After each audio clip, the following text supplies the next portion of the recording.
Hello सगळ्यांना. आज आपण न्यू चॅप्टर स्टार्ट करणार आहोत आणि तो चॅप्टर आहे पिरियोडिसिटी. सो पिरियोडिसिटी लेसन स्टार्ट करणार आहोत आपण आणि यामध्ये सगळ्यात पहिले आपण बघणार आहोत डेव्हलपमेंट ऑफ पिरियोडिक टेबल. ठीक आहे, की पिरियोडिक टेबल कसं डेव्हलप झालं. आता हे पिरियोडिक टेबल जे आहे, आता आपल्याला जे मॉडर्न पिरियोडिक टेबल मिळते किंवा long form of periodic table आपण ज्याला म्हणतो, तो जो पिरियोडिक टेबल आहे त्यात तो डायरेक्ट डेव्हलप नाही झाला, त्यालाही हिस्ट्री आहे. ठीक आहे, तर ते हिस्ट्री आपण समजून घेणार आहोत. ठीक आहे, सगळ्यात पहिले काय आहे, सगळ्यात पहिले जे आले होते ते होते आपले डॉबरायनर ट्रायड. ठीक आहे, सगळ्यात पहिले आला आपला कोणता लॉ, डॉबरायनर ट्रायड आला. ठीक आहे, त्यानंतर त्यानंतर जे आले ते काय होते, न्यूलँड लॉ ऑफ ऑक्टेव्ह. ठीक आहे, पहिले डॉबरायनर झालं, मग न्यूलँड लॉ ऑफ ऑक्टेव्ह आले, मग मग लॉ मग काय आपलं लॉथरमेअर क्लासिफिकेशन आलं, त्यानंतर डिमेट्री मेंडेलीफ आले. ठीक आहे, आणि मग आपला तयार झाला मॉडर्न पिरियोडिक टेबल किंवा long form of periodic table. ठीक आहे, सो आपण सगळ्यात पहिले हिस्ट्री समजून घेऊ आणि मग आपला तयार टेबल समजून घेऊ की कसा तयार झाला, काय झाला. ठीक आहे, मग नवीन नवीन कन्सेप्ट समजून घेऊ. सगळ्यात पहिले आपण काय समजून घेणार आहोत की डॉबरायनर ट्रायड काय म्हणतात. ठीक आहे, आता डॉबरायनर ट्रायड जे आहेत, ठीक आहे, तो जो लॉ आहे तो समजून घेऊ. तर डॉबरायनर जे आहेत ते काय, पहिले तर जर्मन केमिस्ट आहे. ठीक आहे, यांनी काय केलं, 3 एलिमेंटचा ग्रुप तयार केला. ठीक आहे, आणि त्याला त्यांनी नाव दिलं ट्रायड. ठीक आहे, हे 3 एलिमेंट जे आहेत, ठीक आहे, त्यांची सिमिलर फिजिकल आणि केमिकल प्रॉपर्टीज होती. ठीक आहे, आणि यालाच त्यांनी काय म्हटलं, या लॉला त्यांनी म्हटलं डॉबरायनर ट्रायड. ठीक आहे, आता ह्या लॉच्या अकॉर्डिंग जेव्हा आपण हे एलिमेंटला अरेंज करतो, कसं अरेंज करतो, increasing order of atomic mass आपण बघू पण शकतो. ठीक आहे, हे एक्झाम्पल आहे आपले सोडियम, लिथियम, पोटॅशियम. ठीक आहे, हा 7 आहे, हा 23 आहे, 39 आहे. इन्क्रीजिंग ऑर्डर आहे, त्याच्या ॲटॉमिक मासने काय केलं, आपण 3 एलिमेंट जो आहे त्यांचा जो ग्रुप आहे त्यांना आपण अशा फॉर्म मध्ये अरेंज केलं. त्यानंतर काय केलं आपण, the atomic mass of middle element was nearly equal to arithmetic mean of 2. ठीक आहे, ऍटॉमिक मास जो असणार आहे मधातल्या एलिमेंटचं, इथे काय 7 आहे, 23 आणि 39. मधात कोण आहे, सोडियम, मिडल एलिमेंट हा आहे. ठीक आहे, तर मिडिल एलिमेंटचा जो काही ऍटॉमिक मास असणार आहे तो काय असणार आहे, अरिथमॅटिक मीन असणार आहे, म्हणजे 7 + 39 divide by 2 which is equal to जे आन्सर येईल ते आन्सर आपलं मिडिल एलिमेंटचा ऍटॉमिक मास असेल. तर बघा आपण कॅल्क्युलेट केलं तर खरंच इथे 23 येत आहे आणि सोडियमचा ऍटॉमिक वेट 23 आहे, म्हणजे हा लॉ बरोबर आहे. बरोबर, सो त्यांनी असं म्हटलं आणि एक्झाम्पल्स दिले. जसं इथे एक एक्झाम्पल त्यांनी हा ट्रायड तयार केला, कोणाचा, लिथियम, सोडियम, पोटॅशियमचा. तसंच कॅल्शियम, स्ट्रॉन्टियम, बॅरियमचा एक ट्रायड तयार केला, क्लोरीन, ब्रोमिन, आयोडीनचा तयार केला. आणि त्यांनी बघा मिडल एलिमेंटचे व्हॅल्यू पण प्रूफ केलं की अरिथमॅटिक मीन आहेत, कारण 88.5 88 ऑलमोस्ट सिमिलर आहे, किंवा 81.25 आणि 80. ठीक आहे, चालेल. तर त्यांनी त्यांचा लॉ प्रूफ केला. पण कुठे फेल झाला, कारण फेल झाला नाही तर आपण हाच लॉ यूज केला असता. नक्कीच हा लॉ फेल झालाय, कुठे फेल झाला ते समजून घेऊया. हा लॉ फेल झाल्याचा ड्रॉबॅक हे आहे, ठीक आहे, की जितके नॉन एलिमेंट तेव्हा होते ना, सगळेचे सगळे ट्रायड त्यांनी नाही तयार केले. ते सगळेचे सगळे ट्रायडचं तयार नाही करू शकले. आता रिझन बघू काय. फॉर एक्झाम्पल आपण ट्रायड घेतला फ्लोरिन, क्लोरीन आणि ब्रोमिनचा, तर याचं 19 आहे, याचं 35.5 आणि याचं 18 आहे. काय असते, आपल्या मिडल एलिमेंटचा जो असणार आहे ॲटॉमिक मास, तो ह्या दोघांची अरिथमॅटिक मीन आहे. जर आपण क्लोरीनचा ॲटॉमिक मास काढतो म्हटलं, ॲटॉमिक वेट काढतो म्हटलं, आणि तर आपण काय करू, अरिथमॅटिक मीन घेऊ फ्लोरीन आणि ब्रोमिनची. तर 19 + 80 divide by 2 which is equal to answer किती, 49.5. यायला किती पाहिजे, 35.5. म्हणजे खूप मोठा डिफरन्स आहे. म्हणजे प्रत्येक याला हा ट्रायड फॉलो होईल असं नाहीये. बरोबर, आणि स्पेशली एखादी खूपच लो व्हॅल्यू असेल, ठीक आहे, ही व्हॅल्यू काहीतरी 19 म्हणजे एकदम लो आणि 80 म्हणजे एकदम हाय, तर अशा वेळेस ट्रायड फॉलो नाही झाला, म्हणून ट्रायड आपण एक्सेप्ट नाही केलं. मग नेक्स्ट लॉ आला, Newland law of octave. So Newland law of octave हे ब्रिटिश केमिस्ट आहेत. ठीक आहे, न्यूलँड जे ते ब्रिटिश केमिस्ट आहेत आणि त्यांच्या वेळेस जवळजवळ 62 एलिमेंट माहीत झाले होते. ठीक आहे, सो यांनी काय केलं, यांनी त्या एलिमेंटला त्यांच्या डिसेंडिंग ऑर्डर, ॲटॉमिक मासला काय केलं, डिसेंडिंग ऑर्डरनी अरेंज केलं आणि ऑब्झर्व केलं की प्रत्येक 8 एलिमेंट्स असणार आहे. ठीक आहे, 8 पोझिशन वाला एलिमेंट त्याची सिमिलर प्रॉपर्टी असणार आहे. ठीक आहे, फर्स्ट एलिमेंट सोबत. आणि या बेसिसवर त्यांनी काय केलं, तर ऑब्झर्वेशन बघू की यांचं एक्झॅक्ट काय म्हणणं होतं. जसं गाण्यामध्ये असत ना, सा रे ग म प ध नी सा, सा पासून चालू होऊन पुन्हा सावर एंड होते. सो तिथे पण 8 वर्ड असतात. सिमिलरली हा फर्स्ट, हा सेकंड, हा थर्ड, फोर्थ, फिफ्थ, सिक्स, 7 आणि परत 8, हा काय झाला आपला 8 झाला, बरोबर 8. तर फर्स्ट आणि 8 पासून जो येणार आहे, तर 8 वाली जी आहे आणि फर्स्ट ची प्रॉपर्टी काय आहे, सेम आहे. जरुरी नाही की इथूनच स्टार्ट करायचं, आपण इथून पण स्टार्ट करू शकतो. जर हा नंबर 1 असेल तर हा 2 3 4, हा 5th 6 7 8, तर याची कार्बन आणि सिलिकॉनची प्रॉपर्टी काय असेल, सेम असेल असं त्यांचं म्हणणं होतं. ठीक आहे. सो त्यांनी अशा प्रकारे काय केलं, एलिमेंटला अरेंज केलं. तर हे इथपर्यंत ठीक होतं, पण ड्रॉबॅक नेमकं काय आलं की त्याच्यामुळे आपण आता हा रूल यूज नाही करत. तर ड्रॉबॅक असा आहे याचा की जेव्हा हेवियर एलिमेंटची डिस्कवरी झाली किंवा नोबल गॅसची डिस्कवरी झाली, तर हा रूल व्हॅलिड नाही, हा लॉ व्हॅलिड नाही झाला. कारण कोणती पोझिशन असणार आहे नोबल गॅस किंवा हेवी एलिमेंटची ती कळली नाही, सोबत त्यांचे प्रॉपर्टीज मॅच झाल्या नाही. ठीक आहे, त्याच्यामुळे हे काय झालं, लॉ व्हॅलिड नाहीये. ठीक आहे. नेक्स्ट आला लॉ आपला लॉथरमेयर अरेंजमेंट ऑफ एलिमेंट. ठीक आहे. तर लॉथरमेयर आला, ज्यांनी काय केलं, एलिमेंटला अरेंज केलं आणि बेसिकली त्यांनी ग्राफनी ते सगळं एक्सप्लेन केलं. त्यांनी वाय ऍक्सिस वर घेतलं ऍटॉमिक व्हॉल्यूम, एक्स ऍक्सिस वर घेतलं ऍटॉमिक वेट आणि सगळ्या एलिमेंटला काय केलं, अशा ग्राफच्या फॉर्म मध्ये अरेंज केलं. तर त्यांनी काय म्हटलं की element with the similar properties will occupy the same similar position in a graph. जे एलिमेंट सेम आहेत, सिमिलर प्रॉपर्टीज आहेत, त्यांची काय असणार आहे, पोझिशन पण ग्राफमध्ये सेम असेल. तसंच लिथियम आहे, इथे टॉपवर आहे, इथे सोडियम टॉपवर आहे, तर लिथियम आणि सोडियमची काय असेल, प्रॉपर्टी सेम असेल. इथे हा टॉपवर आहे तर पोटॅशियमची प्रॉपर्टी सेम असेल, इथे हा टॉपवर आहे तर रुबिडियम. म्हणजे बेसिकली टॉपवरचे जे आहेत त्यांची प्रॉपर्टी काय असणार आहे, सेम असणार आहे. पण बाकीचे जे आहेत त्यांची प्रॉपर्टी त्यांनी काय सांगितली, प्रॉपर जसं इथे याची डी आहे हा, ठीक आहे, बेरिलियम आहे, याची पोझिशन आणि फ्लोरीनची पोझिशन मॅच होते का, नाही, म्हणजे यांची प्रॉपर्टी सेम नाही आहे, बरोबर. तर प्रॉपर्टी यांनी टॉपवरची तर बरोबर सांगितले अल्कलाईन मेटल्स आहेत म्हणून, पण नंतर स्लोपवर जे येणार आहेत ना, ते तितके प्रॉपर एक्सप्लेन करू शकला नाही, कारण किंवा आपण मग तितके प्रॉपर त्यांची प्रॉपर्टीज मॅच नव्हते होत. ठीक आहे. तर हा लॉ ऑटोमॅटिकली गेला. ठीक आहे. त्यानंतर आले आपले मेंडलीव्ह सर. ठीक आहे, ज्यांनी क्लासिफिकेशन ऑफ एलिमेंट सांगितलं आणि बघू आपण मग की कसं त्यांनी एक्सप्लेन केलं. ठीक आहे. So classification of element according to Mendeleev कसं आहे ते बघू आपण. ठीक आहे. तर त्यांनी पिरियॉडिक टेबल तयार केला, एक टेबल तयार केला आणि त्यामध्ये त्यांनी एलिमेंटला त्यांच्या ॲटॉमिक मासनुसार काय केलं, अरेंज केलं. आणि म्हणूनच काय म्हटलं इथे की physical and chemical properties of element are the periodic function of their atomic masses. ठीक आहे. आता त्यांनी जो टेबल अरेंज केला त्यामध्ये त्यांनी 7 हॉरिझॉन्टल रोज घेतले आणि 8 व्हर्टिकल कॉलम्स घेतले. ठीक आहे. याचा अर्थ काय की 7 हॉरिझॉन्टल रोज आहे म्हणजे 7 पिरियड आहे. ठीक आहे. आणि 8 व्हर्टिकल कॉलम आहे म्हणजे 8 काय असतील आपले, 8 असतील आपले ग्रुप. ठीक आहे. असे त्यांनी अरेंज केले. आता याचा काय फायदा झाला तर आपण मेरिट डिस्कस करू. मेरिट काय आहे त्या क्लासिफिकेशनचे किंवा हा पिरियडिक टेबल जो मेंडेलिव्हनी बनवला त्याचं मेरिट काय, there were grouping of element according to the chemical properties. ठीक आहे. तिथे काय आहे, केमिकल प्रॉपर्टीज नुसार काय झाली, ग्रुपिंग तयार झाली. ठीक आहे. आणि त्यांनी काय केलं, जे अजून एलिमेंट अनडिस्कवर्ड आहेत त्यांच्यासाठी त्यांनी गॅप सोडली. ठीक आहे. त्यांनी गॅप सोडली ही खूप चांगली गोष्ट आहे की त्यांना नंतर असं झालं नाही पाहिजे की अरे हे एलिमेंट आले आता कुठे पुट करायचे, तर त्यांनी ऑलरेडीच काय केलं, त्या एलिमेंटसाठी गॅप सोडली. जसं ॲल्युमिनियम आहे, एक्झाम्पल घेतलं ॲल्युमिनियम. ठीक आहे. मधात त्यांनी गॅप सोडली आणि इथे, ठीक आहे, तर इथे इथे आपलं गॅलियम होते, ते इथे त्यांना माहिती नव्हतं, तर त्यांनी इथे काय लिहिलं की इथे काय असणार आहे, इका ॲल्युमिनियम असेल. काय असेल, इका ॲल्युमिनियम. तर त्यांनी काय ठेवलं, गॅप सोडले की इथे नक्कीच एखादा एलिमेंट असणार आहे. ठीक आहे. त्यांच्या ॲटॉमिक वेट, कारण याचं खूप कमी याचं खूप जास्त, तर मधात नक्कीच एक एलिमेंट आहे असं त्यांनी गेस केलं. आणि मधात काय ठेवले, अनडिस्कवर्ड एलिमेंटसाठी त्यांनी स्पेस ठेवली. ठीक आहे. आणि त्यांनी जी त्यांची प्रॉपर्टी प्रेडिक्ट केली होती अनडिस्कवर्ड एलिमेंटची, ती सुद्धा प्रॉपर्टी काय झाली, करेक्ट ठरली होती. ठीक आहे. आणि ही जी आहे ती आपल्याला सिस्टमॅटिक एलिमेंटची स्टडी करायला हेल्प करते. ठीक आहे. सो हे काय झाले, मेरिट झाले. आता आपण डिस्कस करू डिमेरिट्स काय.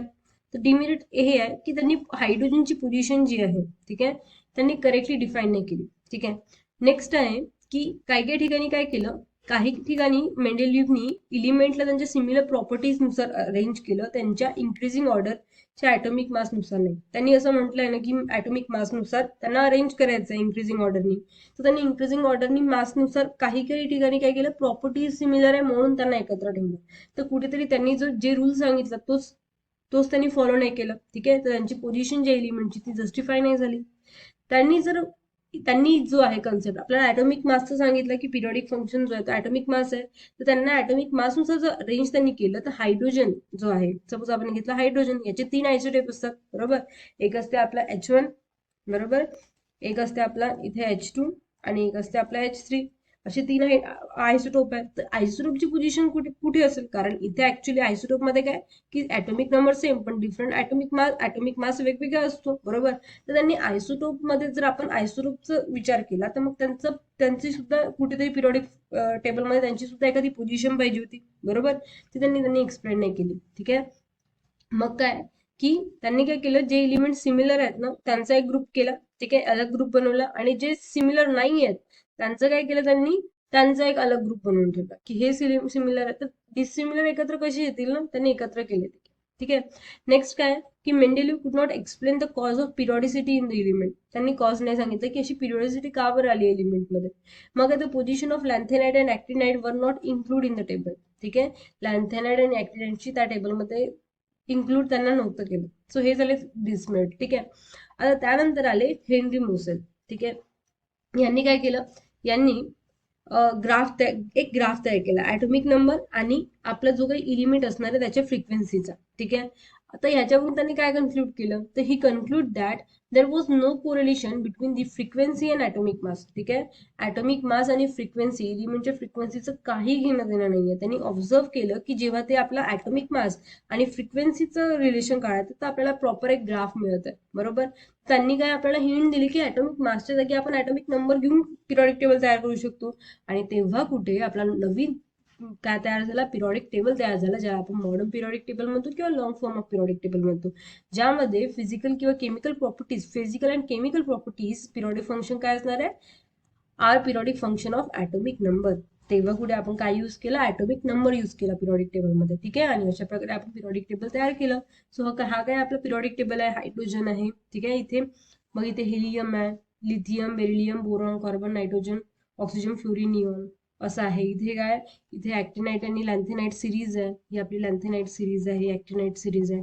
आणि अशा प्रकारे काय झालं, पूर्ण पिरियॉडिक टेबल तयार झाला. ठीक आहे, सो हे जस्ट इन्फॉर्मेशन होती, म्हणजे हिस्ट्री माहित पाहिजे म्हणून आपण जसं अभ्यास केला. याच्यावर क्वेश्चन वगैरे खूप क्वचित एखादा विचारला तर विचारतील. ठीक आहे, आता आपण डिस्कस करू आपल्याला जे ऍक्च्युली इथे समजण्यासारखी गोष्ट आहे ते. ठीक आहे, सो आपल्याला पेपरमध्ये काय विचारू शकतात, आपल्याला कोणताही पिरियड देतील आणि म्हणतील की किती नंबर ऑफ एलिमेंट आहे ते सांगा. फर्स्ट पिरियड मध्ये 2 एलिमेंट असतात, सेकंड पिरियड मध्ये 8 एलिमेंट असतात, थर्ड पिरियड मध्ये 8 एलिमेंट असतात, फोर्थ पिरियड मध्ये आपला असते 18 एलिमेंट, फिफ्थ मध्ये 18, सिक्स मध्ये 32 आणि 7 मध्ये 32. ठीक आहे, पहिले 2 मग 8 मग 18 आणि मग 32 असे एलिमेंट असतात.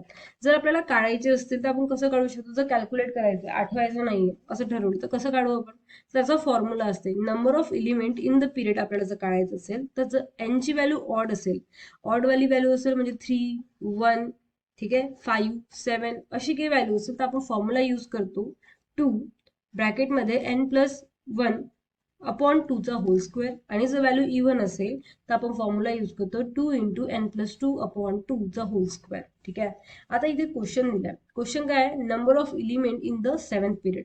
7 देन ऑड आहे, कसं सॉल्व्ह करू आपण याला, ऑड व्हॅल्यू आहे आपली, तर काय होऊन जाईल, number of element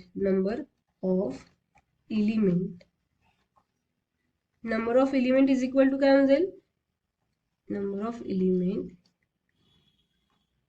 is equal to होईल आपलं 2 इंटू, ठीक आहे, 2 इंटू ब्रॅकेटमध्ये काय n+1. ठीक आहे, n+1 आहे फॉर्म्युला, तर यांच्या जागी आपण काय टाकू, इथे 7 लिहून घेऊ. 7+1 डिवाइड बाय 2 होल स्क्वेअर, हा होऊन जाईल 2. 7+1 8, 8 डिवाइड बाय 2 4, 4 किती होऊन जाईल इथे 4 चा स्क्वेअर होऊन जाईल 16, 2 इंटू 16 म्हणजे 32. तर 7th पिरियड मध्ये किती एलिमेंट आहे, 32. अशा प्रकारे सॉल्व्ह करायचं. ठीक आहे, सो हे काय झालं, आपलं सोल्युशन झालं. आता म्हणजे हे फॉर्म्युला बस लक्षात ठेवायचं, जर आपल्याला नंबर ऑफ एलिमेंट लक्षात ठेवायचे नसतील तर हा फॉर्म्युलाने आपण नंबर ऑफ एलिमेंट काढू शकतो. ठीक आहे, पिरियड मध्ये किती, पिरियड साठी आहे. ठीक आहे, हा फॉर्म्युला. नेक्स्ट आता आपण डिस्कस करू नॉन मेटल आणि मेटलॉइड बद्दल. आपल्याला माहिती आहे एस ब्लॉक मध्ये काय असते, मेटल असतात. डी ब्लॉक मध्ये काय असते, ट्रान्झिशन मेटल असतात. Basically S and D block मध्ये मेटल्स असतात, पी ब्लॉक मध्ये नॉन मेटल असतात. ठीक आहे. मेटल कसा असतो, तर मेटल जो आहे तो काय इलेक्ट्रोपॉझिटिव्ह नेचरचा असतो. ठीक आहे. मेटल, ठीक आहे, हा मेटल मेटल कसा असतो, इलेक्ट्रोपॉझिटिव्ह नेचरचा असतो. इलेक्ट्रोपॉझिटिव्ह नेचर म्हणजे काय, की मेटल आपले इलेक्ट्रॉन काय करतो, लॉस करतो आणि इलेक्ट्रोपॉझिटिव्ह बनतो. ठीक आहे. आपले इलेक्ट्रॉन देतो ऍज अ कॅटायनच्या फॉर्म मध्ये, तो प्रेझेंट फॉर्म मध्ये असतो. ठीक आहे, प्रेझेंट. आता एक्झाम्पल आपण घेऊ. सपोज आपल्याकडे सोडियम, त्याचा ॲटॉमिक नंबर आहे 11 ॲटॉमिक नंबर आहे, म्हणजे त्याचा नंबर ऑफ इलेक्ट्रॉन किती असतील, 11 असतील. तो काय करेल, आपण त्याला इलेक्ट्रॉनिक कॉन्फिगरेशन दिला 1s2 2s2 2p6 3s1. ठीक आहे. 11 झाले, 2 2 6 म्हणजे हे 10 आणि प्लस 1 11. ठीक आहे.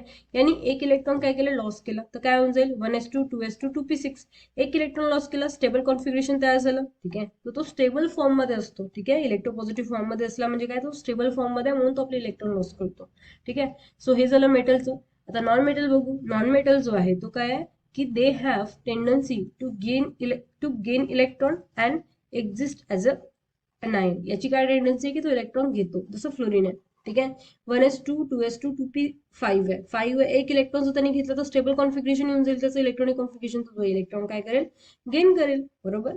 सो ही काय झाली, नॉन मेटलची टेंडन्सी झाली. त्यानंतर आहे metalloid. They have both metal and non metal property. यांची काय असते, मेटल अँड नॉन मेटलची प्रॉपर्टी असते. कोणकोणते नॉन मेटल आहे, सॉरी मेटलॉइड आहे, ते आहेत बोरॉन, सिलिकॉन, ठीक आहे, जर्मॅनियम, आर्सेनिक, अँटीमनी आणि टेलुरियम. ठीक आहे. हे काय सगळे मेटलॉइड आहेत. हे सगळे काय आपले मेटलॉइड.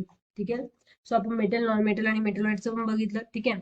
आता आपण काय बघणार आहोत, block period group of element. म्हणजे कसं ब्लॉक काढायचं, क्वेश्चन जर आले आपल्याला, ब्लॉक विचारला आपल्याला, किंवा पिरियड बद्दल, किंवा ग्रुप विचारला एखाद्या एलिमेंटचं इलेक्ट्रॉनिक कॉन्फिगरेशन देऊ, तर आपण कसं काढू ते आपण डिस्कस करू. ठीक आहे. सो काय दिलं इथे, त्यांनी ब्लॉक मध्ये म्हटलंय की last electron present in which subshell. ठीक आहे. कोणत्या सबशेल मध्ये लास्ट इलेक्ट्रॉन प्रेझेंट आहे तो त्याचा ब्लॉक असेल. जसं सोडियम आहे. ठीक आहे. सोडियम मध्ये काय दिलंय, 1s2 2s2 2p6 आणि 3s1. आपला हा जो लास्ट इलेक्ट्रॉन आहे तो कोणत्या सबशेल मध्ये आहे, एस सबशेल मध्ये. म्हणजे आपला सोडियमचा कोणता ब्लॉक असेल, हा असेल आपला एस ब्लॉक. ठीक आहे. सो लास्ट इलेक्ट्रॉन कोणत्या सबशेल मध्ये आहे त्याच्यावरून आपण काय ठेवतो, ब्लॉक ठरवतो. ठीक आहे. नेक्स्ट आहे पिरियड. पिरियड कसं ठरवतो आपण, तर हायेस्ट व्हॅल्यू ऑफ एन ची किती हायेस्ट व्हॅल्यू आहे त्यानुसार आपण ठरवतो की पिरियड कोणता आहे. जसं आता बोरॉन आहे, ॲटॉमिक नंबर काय 5 आहे, 1s2 2s2 2p1. एन ची व्हॅल्यू किती आहे, एन ची व्हॅल्यू आपल्याला इथे 2 मिळत आहे आणि इथे मिळत आहे 1. ठीक आहे.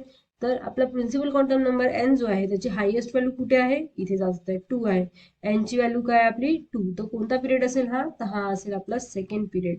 काय असेल हा, सेकंड पिरियड असेल. ठीक आहे. सो ब्लॉक आणि पिरियड जमेल आपल्याला. आता ग्रुप कसं लक्षात ठेवायचं, जर आपल्याला एस ब्लॉक काढायचं असेल तर इझी आहे. NS1 आणि NS2 याच्यावरून आपल्याला ग्रुप 1 आणि ग्रुप 2 ठरते. इथे जर NS सोबत 1 असेल तर ग्रुप 1 असेल, आणि NS सोबत 2 असेल तर आपल्याला ग्रुप 2 मिळते. ठीक आहे. पण पी ब्लॉकची जर केस असेल, ठीक आहे, तर NPX नंतर काहीतरी 1 काय असेल आपला नंबर असेल कोणता तरी. ठीक आहे. एन सोबत 4 5 असा काही नंबर असेल तर आपण ग्रुप नंबर कसा काढतो, कोणता ग्रुप आहे तर 12 + X करतो आपण. ठीक आहे. तेच जर डी ब्लॉक असेल तर डी ब्लॉकच्या केसमध्ये काय करत असते, आपला NS सोबत काहीतरी पॉवर X असेल आणि N-1 असेल. म्हणजे सपोज इथे 3s2 आहे तर इथे काय असेल 2D तर राहत नाही. ठीक आहे. तर आपण म्हणू इथे काय 4s2 आहे आणि इथे काय असेल 3D, म्हणजे एक काय n पेक्षा कमी, N-1 3D 5 किंवा 6 काहीतरी असेल. ठीक आहे. अशा टाईपचं. तर ग्रुप नंबरचा फॉर्म्युला काय, तर एक्स आणि वाय ची काय करायची ऍडिशन, म्हणजे 2 + 5 ची ऍडिशन होऊन जाईल, आपल्याला ग्रुप मिळेल 7. अशा टाईपचं काहीतरी असेल कॅल्क्युलेशन. ठीक आहे. आता आपण काय करू, एक क्वेश्चन सॉल्व्ह करू, कारण आपल्याला फॉर्म्युले भरपूर कळले. आता सॉल्व्ह करू. काय दिलं आपल्याला, त्यांनी आपल्याला इलेक्ट्रॉनिक कॉन्फिगरेशन गिवन दिलं. ठीक आहे. 1s2 2s2 2p6 3s2 3d5 4s1 असं आपल्याला गिवन आहे. ठीक आहे. तर आपल्याला माहिती पाहिजे की इलेक्ट्रॉनिक कॉन्फिगरेशन आता आपल्याला आपण कसं फिल करतो. तर इथे जर आपण ऑब्झर्व केलं, ठीक आहे, हे जर शेवटचं आपण ऑब्झर्व केलं तर इथे ही जी अरेंजमेंट आहे ती अशी आपली NX चा पॉवर काय असणार आहे, सॉरी आपला फॉर्म्युला काय होता, NS होता. बरोबर. NS चा power X into N-1 D याचा पॉवर Y. ठीक आहे. सिमिलरली हे जे आहे ते आपल्याला असं दिसत आहे 4 S1 आणि 4 म्हणजे 4 मायनस 1 म्हणजे 3, बरोबर. 3D5 3D5. तर आपण डी ब्लॉक वाला फॉर्म्युला यूज करू. डी ब्लॉक असेल हे कन्फर्म झालं आपलं. D block which is equal to number of group किती, number of group, sorry group number of group नाही, ग्रुप नंबर कोणता असणार आहे, group number which is equal to किती, एक्स प्लस वाय. एक्स ची व्हॅल्यू 1 आहे, वाय ची value 5 म्हणजे 6. तर आपला डी ब्लॉक आणि 6 ग्रुप असा आन्सर येईल. कोणता ऑप्शन करेक्ट आहे, ऑप्शन नंबर डी करेक्ट आहे. ठीक आहे, अशा प्रकारे सॉल्व्ह करायचं आहे. आता आपण बघणार आहोत IUPAC name of IUPAC nomenclature of heavier element. ठीक आहे, हेवियर एलिमेंटचं नाव कसं देतो आपण ते बघणार आहोत. ठीक आहे, सपोज इथे आपण जस्ट अरेंज करणार आहोत. ठीक आहे, 0 असेल तर आपण नील यूज करतो ज्याचं सिम्बॉल एन असते. 1 असेल तर आपण अन यूज करतो, यू सिम्बॉल. 2 असेल तर बाय यूज करतो. 3 असेल तर ट्राय. 4 असेल तर कॉट. 5 असेल तर पेंट. 6 असेल तर हेक्स. 7 असेल तर सेप्ट. ठीक आहे, 8 असेल तर ऑक्ट. ठीक आहे, 8 असेल तर काय यूज करतो आपण, ऑक्ट. आणि 9 असेल तर इन यूज करतो. आता जर आपल्याला 101 याचं काय काढायचंय, याचं नाव विचारलं. ठीक आहे, सो 1 साठी आपण काय यूज करतो, अन यूज करतो, यू एन. ठीक आहे, त्यानंतर काय यूज करतो, 0 साठी नील यूज करतो. सो इथे लिहून घेऊ आपण नील. पुन्हा 1 आहे म्हणजे आपण यूज करणार आहोत यू एन. आणि त्यानंतर आपण ऍड करतो I U M, I U M. ठीक आहे, हे काय झालं, याचं 101 एलिमेंटचं नाव झालं. ठीक आहे, जर आपण आपल्याला विचारलं 107चं.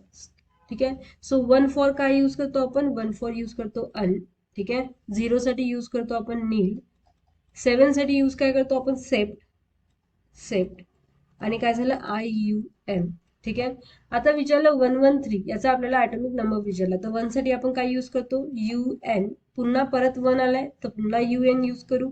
3 साठी आपण ट्राय यूज करतो. ठीक आहे, ट्राय यूज केला आणि काय यूज करतो आपण, I U M, I U M. तर हे काय झालं, त्याचे आयुपीएससी नॉमेनक्लेचर झाले की काय नाव येणार आहे. ठीक आहे, सो 1 असेल तर आपला हा. ठीक आहे, 107चा सेप्टियम वाला आपण बघितलं, अन नील सेप्टियम. ठीक आहे, 113 असेल तर अन अन अन ट्रायम. ठीक आहे, ट्रायम असं नाव येईल. ठीक आहे, सो हे काय झालं, नॉमेनक्लेचर झाले. 101 जो आहे त्याचं नाव आहे मेंडेलिव्हियम. ठीक आहे, हे लक्षात ठेवायचं. बाकी सगळ्यांचे काहीतरी पर्टिक्युलर नाव असतील. ठीक आहे, तेवढे इम्पॉर्टंट आहे. 101 बस लक्षात असलं तर असलं. बाकी नॉमेनक्लेचर कसं काढायचं हे आलं पाहिजे, कारण याच्यावर एखाद क्वेश्चन येऊ शकतो. ठीक आहे, नॉमेनक्लेचरवर. सो आपण आपला पिरियॉडिक टेबलचा पिरियॉडिक टेबल बघितलं, त्याच्यानंतर नॉमेनक्लेचर बघितले. आता आपण बघणार आहोत इफेक्टिव्ह न्यूक्लिअर चार्ज बद्दल. ठीक आहे, जर आपण इथे बघितलं तर आपल्या सेंटरमध्ये काय न्यूक्लियस आहे आणि त्याच्या हे काय शेल आहे. शेलमध्ये इलेक्ट्रॉन काय करत आहे, रिव्हॉल्व करत आहे. हा जो आउटर, हा काय लास्ट इलेक्ट्रॉन आहे. ठीक आहे, हा काय आपला लास्ट इलेक्ट्रॉन. ठीक आहे, इथे 2 टाईपचे आपल्याला फोर्स पाहायला मिळतात. ठीक आहे, इथे 2 टाईपचे काय होतात, फोर्स पाहायला मिळतात आपल्याला. ते फोर्स कोणते, तर पहिला फोर्स जो आहे तो अट्रॅक्शन वाला फोर्स आहे. ठीक आहे, कोणाकोणामध्ये अट्रॅक्शन, तर आपला न्यूक्लियस म्हणजे पॉझिटिव्ह चार्ज आणि लास्ट इलेक्ट्रॉन यामध्ये आपल्याला एक अट्रॅक्शन पाहायला मिळत आहे. आणखी लास्ट इलेक्ट्रॉनवर आणखी कोणता फोर्स आहे, तर हे जे इलेक्ट्रॉन्स आहेत आजूबाजूला लागलेले हे काय करतात, त्याला रिपेल करतात. म्हणजे दुसरा फोर्स काय असणार आहे, इथे रिपल्शन असणार आहे. ठीक आहे, एक रिपल्सिव्ह फोर्स पण आहे. सो 2 टाईपचे इथे काय आपल्याला फोर्स आपल्याला दिसत आहेत. ठीक आहे, तर आपल्याला काय विचारलं त्यांनी आपल्याला म्हटलं आहे की इथे इफेक्टिव्ह न्यूक्लिअर चार्ज म्हणजे नेमकं काय. सो न्यूक्लियस जो आहे त्याचा लास्ट इलेक्ट्रॉन. ठीक आहे, लास्ट इलेक्ट्रॉन हा जो न्यूक्लियस आहे तो काय करेल, ह्या लास्ट इलेक्ट्रॉनला आपल्याकडे अट्रॅक्ट करायचा प्रयत्न करेल आणि हे इलेक्ट्रॉन जे आहेत ते काय करतील, त्यांना काय करतील, रिपल्शन करतील. आता आपण लक्षात घेऊ, जर हा अट्रॅक्ट करत असेल लास्ट इलेक्ट्रॉनला तर हा काय करतो, आपल्या साईडला ओढतो. त्याच्यामुळे अट्रॅक्शनमुळे काय होऊन जाईल, साईज जो आहे तो काय होऊन जाईल, ऍटमचं साईज डिक्रीज होऊन जाईल. पण सोबत इथे रिपल्शन होत आहे आणि रिपल्शनमुळे हा इलेक्ट्रॉन काय होऊन जाईल, दूर जाईल. तर हा शेल जो आहे तो काय दूर गेला तर ऍटॉमिक साईज काय होईल, ऍटॉमिक साईज जो आहे तो काय होऊन जाते, इन्क्रीज होते. म्हणजे साईज जो आहे तो काय होते, वाढते अट्रॅक्शन पेक्षा. सो बेसिकली इथे काय होतंय, जेव्हा आपण इफेक्टिव्ह न्यूक्लिअर चार्ज म्हणतो तर इफेक्टिव्ह न्यूक्लिअर चार्ज म्हणजे काय की रिपल्शनमुळे ऍटमचा साईज जो आहे तो काय होतं, इन्क्रीज होते. त्याचा आपल्याला काय होतं, इफेक्ट पाहायला मिळते. ठीक आहे, सो आपण म्हणू शकतो याच्यामध्ये काय झालं, जो पॉझिटिव्ह आणि इलेक्ट्रॉनचा जो अट्रॅक्शन होता तो काय झाला, डिक्रीज झाला. काय, ठीक आहे, अट्रॅक्शनच काय झालं, डिक्रीज झालं. तर कोण जिंकेल, कोणता फोर्स जिंकेल, रिपल्शन. आणि जर रिपल्शन जिंकलं तर कोणाचा साईज, याचा साईज काय होईल, साईज इन्क्रीज होईल. So basically effective nuclear charge म्हणजे काय होते की इलेक्ट्रॉनच्या रिपल्शनमुळे हा अट्रॅक्शन कमी होतो, डिक्रीज होतो आणि त्यामुळे ॲटमचं साईज काय होते, इन्क्रीज होते. त्याला आपण म्हणतो इफेक्टिव्ह न्यूक्लिअर चार्ज. ठीक आहे. आता बेसिकली त्याचा फॉर्म्युला आपण कसं लिहितो, तर झेड इफेक्टिव्ह लिहितो आपण याला. ठीक आहे, इथे लिहिलं आपलं, आपण फॉर्म्युला पण लिहिलं. ठीक आहे, काय फॉर्म्युला याचा, Z effective is equal to Z minus sigma. सिग्माला आपण म्हणतो स्लॅटर कॉन्स्टंट. ठीक आहे, आणि झेड म्हणजे आपला ॲटॉमिक नंबर म्हणजे नंबर ऑफ प्रोटॉन. ठीक आहे, नंबर ऑफ प्रोटॉन. आणि हे जे स्लॅटर कॉन्स्टंट असते ते काय असते, ते सिग्निफाईंग द इनर इलेक्ट्रॉनिक रिपल्शन. हे काय करते, सिग्निफाय करते electronic repulsion, inner electronic repulsion. हे जे आपण रिपल्शन बघितलं इलेक्ट्रॉनचं, ते इलेक्ट्रॉनचं इनर इलेक्ट्रॉनिक रिपल्शन आपण सिग्माने रिप्रेझेंट करतो. ठीक आहे. जर आपला झेड इफेक्टिव्ह इन्क्रीज झाला, ठीक आहे, झेड इफेक्टिव्ह इन्क्रीज झाला म्हणजे न्यूक्लियसचा पॉझिटिव्ह चार्ज खूप जर वाढला तर तो काय करेल, लास्ट इलेक्ट्रॉन आपल्याकडे ओढेल, त्याच्यामुळे साईज काय होईल, डिक्रीज. याचा अर्थ झेड इफेक्टिव्ह हा काय इन्व्हर्सली प्रपोर्शनल आहे आपल्या ॲटॉमिक साईजला. ठीक आहे. सो हा काय जस्ट कन्सेप्ट आहे, एवढा समजलं. आता आपण काय करणार आहोत, हे जे स्लॅटर कॉन्स्टंट आहे ते कसं काढतात ते बघू. Wien last electron present in the S और पी सबशेल, जर आपला लास्ट इलेक्ट्रॉन एस किंवा पी सबशेल मध्ये असेल तर आपला स्लॅटर कॉन्स्टंट काढायचा फॉर्म्युला आहे 0.35 into number of electron present in n shell plus 0.85 into number of electron in an minus one shell plus 1 into remaining electron, जितके नंबर ऑफ इलेक्ट्रॉन होतील ते. सेकंड रूल याचा असा आहे की जर लास्ट इलेक्ट्रॉन एफ किंवा डी सबशेल मध्ये असेल तर सिग्मा आपण कसं काढतो, स्लॅटर कॉन्स्टंटची व्हॅल्यू आपण काढतो 0.35 into number of electron present plus 1 into remaining electron. ठीक आहे, number of electron present in a D subshell plus 1 into remaining electron. ठीक आहे. सो हे फॉर्म्युले झाले सिग्माची व्हॅल्यू म्हणजे स्लॅटर कॉन्स्टंटची व्हॅल्यू काढायसाठी. आणि स्लॅटर कॉन्स्टंट ॲटॉमिक नंबर मिळाला की आपण झेड इफेक्टिव्ह काढू शकतो. सो आता आपण बेसिकली फॉर्म्युले अंडरस्टँड केले. झेड इफेक्टिव्ह म्हणजे काय, झेड इफेक्टिव्हचा फॉर्म्युला झेड मायनस सिग्मा, हे सगळं बघितलं. आता आपण काही न्यूमेरिकल डिस्कस करू ज्याच्यामुळे हा कन्सेप्ट आणखी क्लिअर होईल. सो इथे आपल्याला काय म्हटलंय, कॅल्क्युलेट करायचं आपल्याला सोडियमचं. ठीक आहे, झेड इफेक्टिव्ह सॉल्व्ह करू इथे. ठीक आहे, क्वेश्चन नंबर 1 सोडियम दिलाय, ज्याचा आपल्याला ॲटॉमिक नंबर गिवन आहे. इलेक्ट्रॉनिक कॉन्फिगरेशन काय होऊन जाईल, याचं होऊन जाईल 1s2. ठीक आहे, हा झाला आपला 2s2, 2p काय झाला 6 झाला, हा झाला आपला 3s1. बरोबर, म्हणजे हा काय आपला लास्ट इलेक्ट्रॉन आहे. ठीक आहे, एन जो आहे तो काय झाला आपला, एन जो आहे तो आपला काय झाला, number of electron present in n shell 0. आणि हे काय आपला 0, आपला number of electron n minus 1 आपण बघू शकतो. हा आपला काय झाला एन मायनस 1, हा झाला एन, हा आपला एन मायनस 1, कारण इथे 3 आहे इथे 2 आहे म्हणजे हा एकनी कमी आहे 3 पेक्षा, म्हणजे हा एन मायनस 1 आणि हे काय झालं आपला रिमेनिंग इलेक्ट्रॉन साठी झालं. ठीक आहे, रिमेनिंग इलेक्ट्रॉन साठी. आता आपण आपला फॉर्म्युला लावू. फॉर्म्युला काय होता, sigma is equal to 0.35 into, ठीक आहे, इंटू किती, आपल्याला सांगायचं की एन मध्ये किती नंबर ऑफ इलेक्ट्रॉन आहेत. ठीक आहे, एन मध्ये आपल्याला सांगायचे number of electron in an subshell. बरोबर, आता झेड इफेक्टिव्ह जो आहे तो आपल्याला ह्या इलेक्ट्रॉनचा करायचा आहे, आउटमोस्ट इलेक्ट्रॉनचा. याच्या व्यतिरिक्त आणखी एक इलेक्ट्रॉन त्या शेलमध्ये अवेलेबल आहे का, नाहीये, म्हणजे 0 असेल. प्लस एन मायनस 1 सोबत कोणाचं मल्टिप्लिकेशन करायचं आहे 0.85 इंटू एन मायनस 1 सबशेल मध्ये किती इलेक्ट्रॉन आहे, किती आहे हे 2 आणि 6 किती आहेत, 8 आहेत. ठीक आहे, प्लस रिमेनिंग इलेक्ट्रॉन किती आहेत, तर 2 आहेत, म्हणजे 1 इंटू 2 हे काय झाले रिमेनिंग इलेक्ट्रॉन. तर कॅल्क्युलेशन केलं तर आपला आन्सर किती येते, आपला आन्सर येते हे पण झालं 6.8 plus 2 which is equal to 8.8. Z effective काढायचं आहे, तर झेड इफेक्टिव्ह कसं काढू आपण, Z effective is equal to Z minus sigma. बरोबर, हे 6 झालं, झेड मायनस काय सिग्मा. ठीक आहे, झेड किती आहे, ॲटॉमिक नंबर आहे 11, नंबर ऑफ प्रोटॉन्स 11 आहे, सिग्माची व्हॅल्यू आहे 8.8 which is equal to answer काय असेल 2.2. सो याचा अर्थ काय की 11 ॲटॉमिक नंबर 11 आहे म्हणजे 11 प्रोटॉन सोडियम जवळ असून सुद्धा त्याचा झेड इफेक्टिव्ह किती आला, 2.2 आला. म्हणजे हा आपल्या इलेक्ट्रॉनला आपल्याकडे खिचू शकत आहे का, खिचू नाही शकत आहे, म्हणून हा इलेक्ट्रॉनला काय करतो, जाऊ देतो. आउटमोस्ट मध्ये त्याला अट्रॅक्ट नाही करू शकत आहे, म्हणजे तो निघून जाईल मग. ठीक आहे, तो झेड इफेक्टिव्ह खूपच कमी आला, इतका कमी की हा लास्ट इलेक्ट्रॉनला आपल्याकडे अट्रॅक्ट करू शकत नाहीये.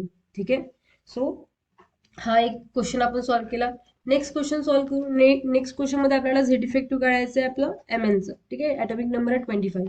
सो नेक्स्ट क्वेश्चन सॉल्व्ह करू. नेक्स्ट क्वेश्चन मध्ये झेड एन काढायचं आहे एम एन, ॲटॉमिक नंबर आहे आपला 25. ठीक आहे, याचं पण आपण काय करू, इलेक्ट्रॉनिक कॉन्फिगरेशन लिहून घेऊ. सो काय आहे electronic configuration, 1s2 2s2 2p6 3s2 3p6 3d5 आणि हा झाला आपला 4s2.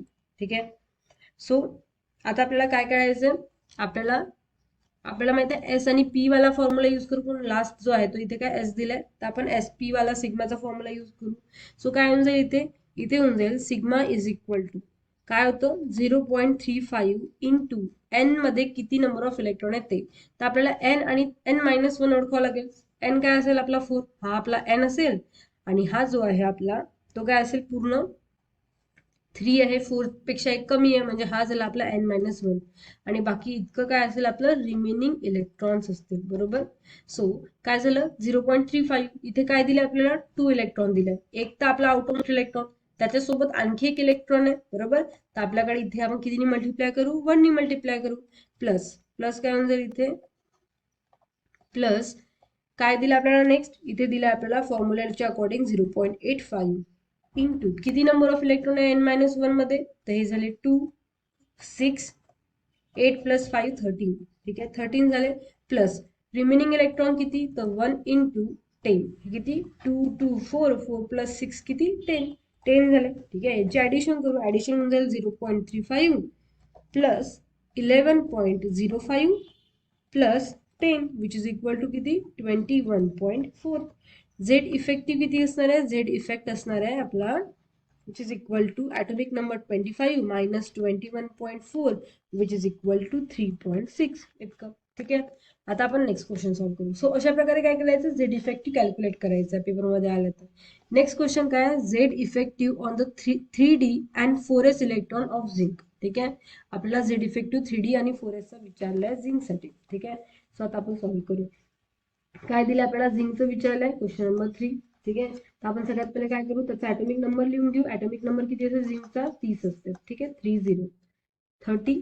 ठीक आहे, सॉरी ॲटॉमिक नंबर 30 असते. इलेक्ट्रॉनिक कॉन्फिगरेशन काय असेल 1s2 2s2 2p6 3s2 3p6. ठीक आहे, 3p6 3d10 आणि 4s12. बरोबर, आता आपल्याला कशाचं विचारलंय त्यांनी आपल्याला म्हटलंय की आपल्याला झेड इफेक्टिव्ह काढायचं आहे 4s आणि 3D साठी. ठीक आहे, सो सिग्मा 4s साठी किती होऊन जाईल ते कॅल्क्युलेट करू आपण. तर 4s मध्ये किती इलेक्ट्रॉन आहे, 2 इलेक्ट्रॉन आहे. बरोबर, म्हणजे एक तर आउटमोस्ट इलेक्ट्रॉन आणि एक इलेक्ट्रॉन जो आहे त्याच्यासोबत आहे. ठीक आहे, तर आपला इलेक्ट्रॉनिक रिपल्शन हा करेल म्हणजे इथे काय होऊन जाईल सिग्मा 4s साठी आता आपण 4s वाला फॉर्म्युला लावू. 0.35 इंटू 1 प्लस आता n-1 कोणता आहे, तर n-1 हा आहे आपला 4 पेक्षा एक कमी म्हणजे हा झाला आपला n-1. तर n-1 काय असतं 0.85 इंटू n-1 मध्ये किती इलेक्ट्रॉन आहे, तर हे झाले आपले 8 झाले आणि हे काय झाले आपले 10 झाले, तर किती झाले 18. बरोबर, प्लस रिमेनिंग इलेक्ट्रॉन असतील हे आपले रिमेनिंग इलेक्ट्रॉन. ठीक आहे, रिमेनिंग इलेक्ट्रॉन किती, ते आहेत आपले 10. 1 into 10 which is equal to किती 0.35 plus 15.3 plus 10 which is equal to किती, विच इज इक्वल टू 25.65. ठीक आहे, झेड इफेक्टिव्ह किती होऊन जाईल याचा, झेड इफेक्टिव्ह होऊन जाईल आपला झेड मध्ये किती आहे 30 ॲटॉमिक नंबर, सिग्माची व्हॅल्यू आली 25.65 विच इज इक्वल टू किती 4.35. ठीक आहे, तो अशा प्रकारे आपण कशाचं काढलं, झेड इफेक्टिव्ह काढलं आपण सिग्मा 4s साठी. आता आपण 3D साठी काढू. ठीक आहे, सिग्मा 3D त्यांनी क्लिअर म्हटलं तर आपण डी वाला फॉर्म्युला यूज करणार आहोत, सिग्मा एस वाला यूज करू का. आपण 2 फॉर्म्युले बघितले होते. बरोबर, इथे आपण 2 फॉर्म्युले बघितले होते. पहिला जो फॉर्म्युला होता तो होता आपला एसपी साठी. ठीक आहे, एसपी साठी फॉर्म्युला एक जो आहे तो डी साठी. आता इथे त्यांनी 4s म्हटलं तेव्हा आपण हा फॉर्म्युला, जेव्हा एस ची गोष्ट आली तेव्हा आपण हा फॉर्म्युला वापरला. आता जो केस विचारलाय तो आपल्याला डी साठी विचारलाय, तर आपण हा फॉर्म्युला यूज करणार आहोत 0.35 into number of electron present in a D subshell. ठीक आहे, तो आपण तो फॉर्म्युला यूज करू. ठीक आहे, सो काय होऊन जाईल इथे होऊन जाईल आपलं 0.35 इंटू डी सबशेल मध्ये किती इलेक्ट्रॉन आहेत ते बघायचं. ठीक आहे, डी सबशेल मध्ये किती इलेक्ट्रॉन आहेत 10 आहेत. तर आता आपण डी सबशेलचीच गोष्ट करत होतो, बाकी इन्व्हॉल्व होतील का? नाही होणार. तर एक इलेक्ट्रॉन तर राहणार आहे आउट ऑफ मोस्ट, बाकी इथे त्याच्यासोबत किती इलेक्ट्रॉन आहे? 9 इलेक्ट्रॉन आहे जे रिपल्शन करत आहेत, बरोबर. सो इथे आपण काय करू, इथे 9 मल्टिप्लाय करू plus 1 into remaining electron. Remaining electron किती आहेत ते बघू आपण. सो रिमेनिंग इलेक्ट्रॉन काउंट करू. सो हे किती झाले? 2 2 आणि 6, तर हे तर झाले आपले 10 आणि हे 2 आणि 6, तर हे झाले 8, म्हणजे 18 इलेक्ट्रॉन. इकडचे इलेक्ट्रॉन घेणार आहोत का? नाही, त्याच्या अगोदरचेच घेऊ ना आपण. तर हे झाले आपले 18, म्हणजे इथे आपण काय करू, 18 बरोबर. सो हा झाला आपला 18. काय होऊन जाईल, दोघांचं कॅल्क्युलेशन ऍडिशन केलं तर ऍडिशन केलं आपला आन्सर जे आहे ते मिळते आपल्याला 21.15.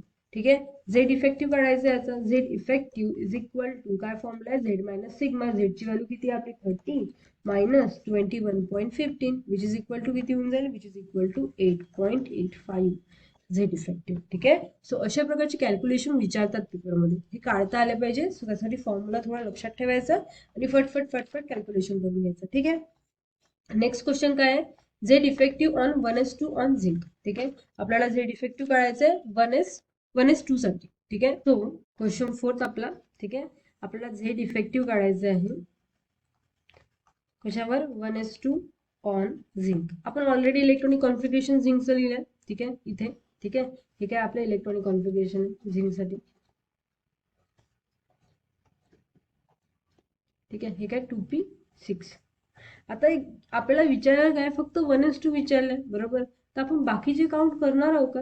नाही, आपण बाकीचं कोणतंही काउंट करणार नाही. कशा, हे काउंटेबलच नाही राहणार आहे. आपल्याला फक्त 1s2 विचारलंय, तर आपण 1s2 डिस्कस करू. तर काय होऊन जाईल, इथे आपण जो फॉर्म्युला यूज करू तो काय होऊन जाईल, sigma which is equal to काय 0.35 इंटू. आता 1s2 मध्ये इलेक्ट्रॉन जो आहे, ठीक आहे, S2 1s2 मध्ये 2 इलेक्ट्रॉन आहे. एक इलेक्ट्रॉन तर आउटमोस्ट इलेक्ट्रॉन झाला आपला, त्याच्यासोबत रिपल्शन करणारा हा एक इलेक्ट्रॉन झाला. म्हणजे मल्टिप्लाय आपण n सोबत कोणाला मल्टिप्लाय करणार आहोत आपण, फक्त 1 ला. बाकी n-1 वगैरे येईल का? नाही, कारण याच्यासमोर आणखी असं काही आहे नाही. आणि बाकीचे त्याच्यानंतरचे आपण काउंट करणार नाही. ठीक आहे. कारण 1s2 याच्या अगोदरचे विचार आपण काउंट करू शकतो, पण नंतरचे आपण काउंट करू शकत नाही. सो आपला आन्सर किती होऊन जाईल याचा, 0.35 होऊन जाईल. तर आपण झेड इफेक्टिव्ह जर याचा काढला, ठीक आहे, याचा आपण कन्सिडर करू झेड इफेक्टिव्ह. ठीक आहे. झेड इफेक्टिव्ह काय होऊन जाईल, Z effective is equal to atomic number 30 आहे झिंकचा मायनस 0.35. ठीक आहे. किती होऊन जाईल याचा आन्सर, मायनस 0.35 29.65 आन्सर झालं. ठीक आहे.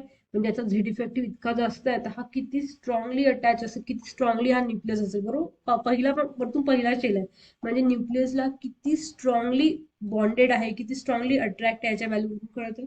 ठीक आहे. आता एक लास्ट पॉइंट आहे. ठीक आहे. त्यानंतर हा लेक्चर संपून जाईल. सो महत्वाचा पॉइंट, एकदम इम्पॉर्टंट पॉइंट त्याचा. ठीक आहे. IMP पॉइंट आहे. सो पॉइंट असा आहे की जर म्हणजे लिहिलं असेल की झेड इफेक्टिव्ह बद्दल आपल्याला कॅल्क्युलेट केलंय आणि त्यांनी म्हटलंय की झेड इफेक्टिव्ह कॅल्क्युलेट करायचंय ऑन पेरिफेरी. पेरिफेरी हे जर वर्ड आलं की पेरिफेरीचं आहे, तर अशा कंडिशनच्या वेळेस काय करायचे, आपण पूर्ण इलेक्ट्रॉन काउंट करायचे. म्हणजे आतापर्यंत जितके पण, जसं इथे आपण 1s2 होता, तर आपण एक इलेक्ट्रॉनला आउटमोस्ट कन्सिडर केलं आणि फक्त एकाच रिपल्शन इथे काउंट केलं, बरोबर. पण जेव्हा वर्ड पेरिफेरी येईल, ठीक आहे, जेव्हा वर्ड पेरिफेरी येईल त्या कंडिशनच्या वेळेस आपण पूर्ण इलेक्ट्रॉन काउंट करतो. सपोज आपल्याला 4s2 साठी विचारलं असतं, तर आपण काय घेतलं असतं, पूर्ण 2 इलेक्ट्रॉन काउंट केले असते. आता असं नसतं म्हटलं की एक इलेक्ट्रॉन आउटमोस्ट आणि त्याचं रिपल्शन एक इलेक्ट्रॉन करायचं, तर आपण एक इलेक्ट्रॉनच घेऊ. पेरिफेरी वर्ड जेव्हाही येईल झेड इफेक्टिव्ह साठी, तेव्हा आपण पूर्ण इलेक्ट्रॉन कॅल्क्युलेट करणार आहोत. ठीक आहे. सो इथे काय म्हणतात, सिग्मा 0.35 इंटू 2. ठीक आहे. जर आपल्याला 3D10 दिलं आहे, ठीक आहे, तरी आपण पूर्ण इलेक्ट्रॉन काउंट करू, कारण त्यांनी वर्ड पेरिफेरी दिला. ठीक आहे. सो आपण आजचं हे लेक्चर इथेच थांबून जाईल. ठीक आहे. नेक्स्ट लेक्चरमध्ये आपण नेक्स्ट टर्म्स बघू. ठीक आहे. थँक्यू.